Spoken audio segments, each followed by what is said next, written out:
10 லட்சம் கோடி கடன் இருக்குது. அது தெரியாம தான் முதலமைச்சர் வேட்பாளரை போட்டிக்கிட்டீங்க.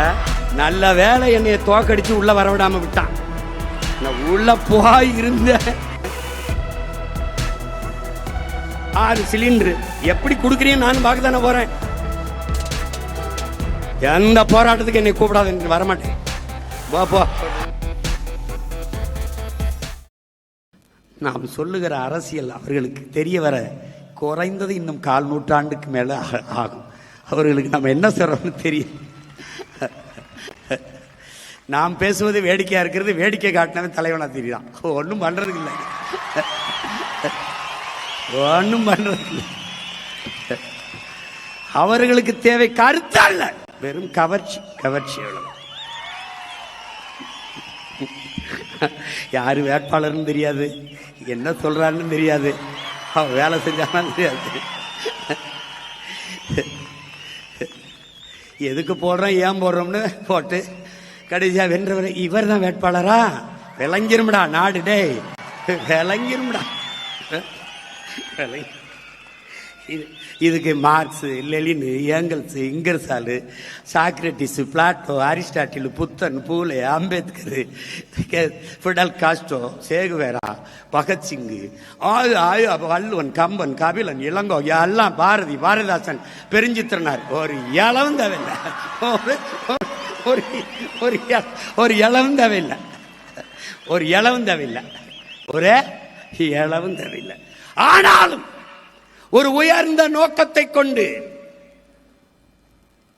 அதை நிறைவேற்றுவதற்காக தொடர்ந்து செயல்படுகிற முயற்சி தான் வரலாற்றில் பிற்காலத்தில் வருகிற மக்கள் படிக்கிற வரலாறாக மாறுகிறது என்கிறான் மாமேதை மார்க்ஸ். என் அன்பு உடன் பிறந்தார்களே, பேரன்பு மிக்க என் பெற்றோர்களே, ஆலை கரும்பாறையை கரைப்பது வலிமையால் அல்ல, தன் விடா முயற்சியால் என்பதை புரிந்து கொள்ள வேண்டும். என்னை தோற்கடித்து நீ தோற்று போவாய். கடைசியாக நான் வென்று முடிப்பேன். அன்னைக்கு நீ என்னோடு சேர்ந்து சிரிப்பாய். மிகுதியான் மிக்கவை செய்தாரை தான் தம் தகுதியால் வென்று விடல், பொறுமையாக இருந்து வென்று காட்டடான். அதனாலதான் எந்த பயில்ட்டையும் பேச்சு கிடையாது, எவன்டையும் பேச்சு கிடையாது. பேசியாச்சு இனி பேசுறதுக்கு ஒண்ணுமில்லாத அளவுக்கு பேசியாச்சு. காத்து, கடல், மலை, மரம், செடி, கொடி, ஆடு, மாடு எல்லாம் பேசியாச்சு. உனக்கு நக்கலாவும் நகைச்சுவாயிருக்கல, ஒரு நாள் நீ என்னை தேடுவ. நீ கஷ்டம் வரும்போதான கோயிலுக்கு போவ. ஒரு நாள் என் கோயிலுக்கு நீ வருவ, நீ என்கிட்ட வருவ. நீ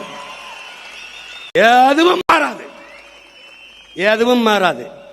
மாற்றுவதற்கு என்னையும் என் பிள்ளைகளையும் தவிர எவனாலும் முடியாது. எந்த பிரச்சனைக்கும் வேறும் தெரியாது, தீர்வும் தெரியாது.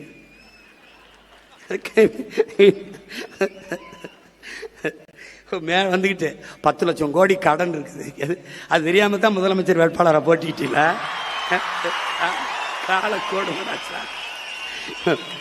நல்ல வேலை என்னைய தோக்கடிச்சு உள்ள வரவிடாம விட்டான். உள்ள போய் இருந்த நல்வாய்ப்பா தப்பிச்சு போயிட்டு எல்லாரும். ஒரு 5-6 பேரோட உள்ள வந்திருந்தேன், மொத்த பேரும் வெளியில தான் இருக்கணும். ஏதோ என் மக்கள் என் மேல பாம்பு பார்த்து விட்டாங்களா இல்ல உங்க மேல பாம்பு பார்த்து போட்டாங்களா ஒன்றும் தெரியல. ஏன்னா போயிருக்கு 10 லட்சம் கோடி கடன். நானே பாட்டா பாடினேன், 10 லட்சம் கோடி கடன்ல நாடு, இதுல இலவசம் வேற பெருவக்க கேடு. தெருவா ஊரா பேசினேன். முதலமைச்சர் ஆன பிறகுதான் அவருக்கு தெரியுது 10 லட்சம் கோடி கடன் இருக்குன்னு. ஐய அப்படியா? 10 லட்சம் கடனா?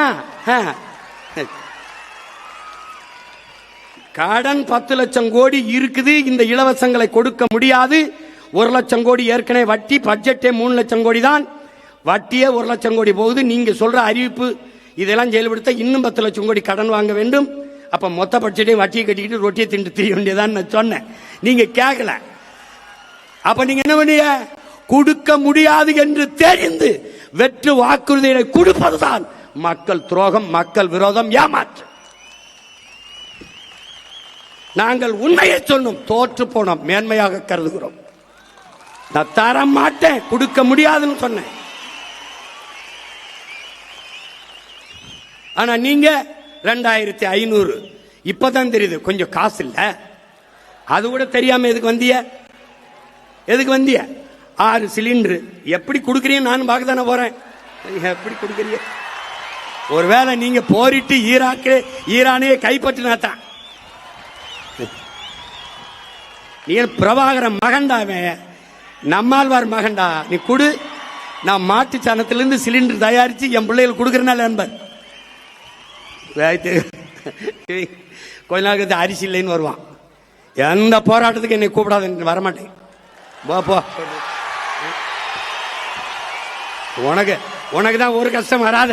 நீதான் கடவுளின் ஆட்சியை நிறுவிட்டிய, அப்புறம் நாங்க தேவைப்பட மாட்டோம்ல. ஏதாவது ஒரு பிரச்சனைன்னு வீட்டுக்கு வந்துட்டு எனக்கு மனு கொடுக்க வா,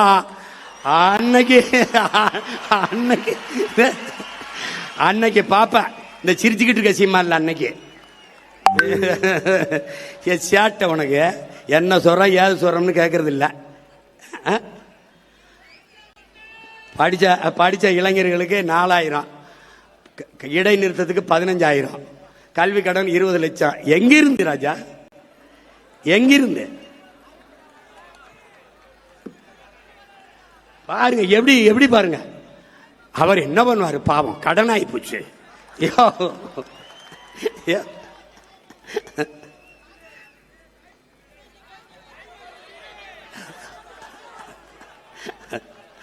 வரும் தாய்மாமன் வரும். நீ பொண்ணு பார்த்துட்டு காத்திரு, தாலிக்கு தங்க வரும். தாய்மாமன் சீர் வரும். இது ஒரு கேவலம்டா, இது ஒரு கேவலம். ஆனா நான் நிறைய பாடம் நடத்தினேன். எனக்கு என் மக்கள் நடத்தின பாடம் இருக்குல்ல, படிக்க முடியல, திணறிட்டேன். ஜனநாயகம் அதான் சொல்றான. ஹிட்லரு எத்தனை ஆண்டுக்கு முன்னாடி சொல்றான் பாருங்க, மக்கள் ஒருபோதும் அறிவு தலைமையை தேட மாட்டார்கள், கவர்ச்சியை நோக்கித்தான் ஓடுவார்கள். கவர்ச்சியால் உருவாக்கப்பட்ட சமூகம் ஒருபோதும் அறிவு சமூகத்தை படைக்காது. ஏன் போட்டேன்? என் பேத்தி சொல்லிச்சு போட்டேன். உன் பேத்தி ஒரு குவார்டர் கேக்குது, வாங்கி கொடுப்பியா? ஏனது பேத்தி சொல்லிச்சு போட்டேன், பேரன் சொன்னான் போட்டேன். ஜனநாயகம்ங்கிறது எவ்வளவு வேடிக்கையானதா இருக்கு பார்த்துக்க. அப்பாடி. சரி என்ன செய்யறது, பிறந்துட்டவங்க கூட போராடி இறந்துட்டோம் ரொம்ப பேர். நான் பாட்டுக்கு படம் எடுத்து ஏதோ வருஷத்துக்கு ஒரு 2 படத்தை எடுத்து பிடிச்சி நடிச்சு பழத்திட்டு இருந்திருப்பேன். என்னைய கூட்டி கொண்டு வச்சு மண்டையை கழுவி நான் என்ன செய்யறது அங்கே போயின்னு. நீங்க போய் இறங்குங்க, உங்களுக்கு என்ன செய்யறதுன்னு தெரிய வந்துரும்னு. எனக்கு தெரிய வந்துருச்சு, இங்க பல பேருக்கு ஒன்றும் தெரிய வரவே இல்லையே. அதான பிரச்சனை. நான் போராடாத பங்கேற்காத போராட்டம் கிடையாது. இப்படி திரும்பி பார்த்தா கட்சி ஆரம்பிச்ச காலத்திலிருந்து இந்த 15 ஆண்டுகள் இப்படி திரும்பி பார்த்தா எல்லா போராட்டம், வெயில், மலை, காடு, பசி, வட்டினி, எத்தனாயிரம் கிலோமீட்டர் பயணம், எத்தனாயிரம் மணி நேரம் பேச்சு, எதுவுமே பயனில்லை. எதுவும் பயனில்லை. ஆனா என்ன நினைக்க வேண்டியிருக்கு, நம்ம விவசாயி மகன் அப்பா விதைக்கிறாரு முளைக்கல, மறுபடியும் விதைக்கிறாரு முளைக்கல, மறுபடியும் விதைக்கிறாரு முளைக்கல. ஆனா மறுபடியும் உழுது நம்பிக்கையோட ஒரு விவசாயி விதைச்சுக்கிட்டு இருக்கான் பாரு. ஏன்னா நிலத்தை தரிசு போட முடியாது.